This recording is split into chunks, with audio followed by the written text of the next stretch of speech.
First ಬೇಡ್ ಅಲ್ಲಿ ಬೇರೆ ಬೆಳೆ ಹಾಕಿದ್ವಿ, ಬೀನ್ಸ್ ಒಂದು ಹಾಕಿದ್ವಿ.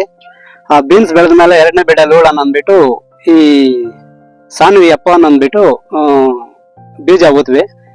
ಊತ್ರು ಒಳ್ಳೆ ಚೆನ್ನಾಗಿ ಬಂತು, ಒಳ್ಳೆ ಗಟ್ಟಿಮುಟ್ಟಾಗಿದೆ ಕಾಯಿ, ಒಳ್ಳೆ ಸೂಪರ್ ಕ್ವಾಲಿಟಿ ಇದೆ. ವೈರಸ್ಗೂ ಚೆನ್ನಾಗಿ ತಡೀತಾ ಇದೆ, ಆ ಲಾಂಗೂನು ಚೆನ್ನಾಗಿ ಬರ್ತಾ ಇದೆ ಕಾಯಿ. ಫಸಲು ಒಳ್ಳೆ ಫಸಲು ಇದೆ, ತುಂಬಾನೇ ಚೆನ್ನಾಗಿದೆ ಸರ್. ಎಲ್ಲಾ ರೈತರು ಇದನ್ನ ಮಾಡ್ಕೊಳ್ಬಹುದು.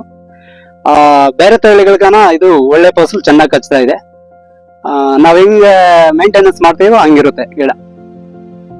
ನಮಸ್ಕಾರ, ನನ್ನ ಹೆಸರು ರಮೇಶ್ ಅಂದ್ಬಿಟ್ಟು. ನಾವು ಸುಮಾರು ಒಂದು 20-25 ವರ್ಷದಿಂದ ವ್ಯವಸಾಯ ಮಾಡ್ತಾ ಇದೀವಿ. ನಾವು ಈ ವ್ಯವಸಾಯದಲ್ಲಿ ಆಲೂಗಡ್ಡೆ, ಟೊಮೆಟೊ, ಕೋಸು, ಹೂಕೋಸು, ಕ್ಯಾಪ್ಸಿಕಮ್ಮು, ಎಲ್ಲಾ ತರ ತಳಿಗಳು ಬೆಳೆದು ಬಂದ್ವಿ. ನಮ್ಮ ಭಾಗದಲ್ಲಿ ತುಂಬಾ ಜಾಸ್ತಿ ಗಿಡಗಳಿಗೆ ವೈರಸ್ಗಳು ಕಾಣಿಸ್ಕೊಂತಾ ಇದೆ ಈ ಮಾಲೂರು ತಾಲೂಕು ಭಾಗದಲ್ಲಿ. ಆದ್ರಿಂದ ಈಗ ಹೊಸದಾಗಿ HM ಕ್ಲಾಸ್ ಕಂಪನಿಯಿಂದ ಹೊಸದಾಗಿ ಒಂದು ಹೀರೆಕಾಯಿ ತಳಿ ಬಿಟ್ಟಿದ್ದಾರೆ, ಸಾನ್ವಿ ಅಂದ್ಬಿಟ್ಟು. ಎಲ್ಲಾ ತಳಿಗಳು ಈ ತರ ವೈರಸ್ ಬರ್ತಾ ಇದೆ, ಇದು ಒಂದ್ ಸಲ ನೋಡೋಣ ಅಂದ್ಬಿಟ್ಟು, ಟ್ರಯಲ್ ನೋಡೋಣ ಅಂದ್ಬಿಟ್ಟು ಊತ್ವಿ.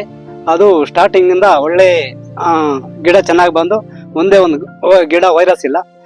ಎಲ್ಲಾ ರೈತರು ಈ ತಳಿಯನ್ನ ಮಾಡ್ಬೋದು. ಮಾರ್ಕೆಟ್ ಅಲ್ಲಿ ಈ ತಳಿಗೆ ಈ ಕಾಯಿಗೆ ತುಂಬಾ ಬೇಡಿಕೆ ಇದೆ. ಎಲ್ಲಾ ರೈತರು ಇದನ್ನ ಮಾಡಿ ಇದ್ ಮಾಡ್ಬೋದು. ಮಾರ್ಕೆಟ್ ಅಲ್ಲಿ ಎಲ್ಲಾ ಹೀರೆಕಾಯಿಗಳನ್ನ ₹2-3 ಜಾಸ್ತಿನೇ ಹೋಗ್ತಾ ಇದೆ. ಈಗ ಟ್ರಾನ್ಸ್ಪೋರ್ಟ್ ಚಾರ್ಜ್ಗೂ ಚೆನ್ನಾಗಿ ತಡೀತಾ ಇದೆ ಇದು. ಎಲ್ಲಾ ರೈತರು ಇದನ್ನೇ ಬೆಳಿಬೇಕಂತ ಕೇಳ್ಕೊಳ್ತಾ ಇದೆ.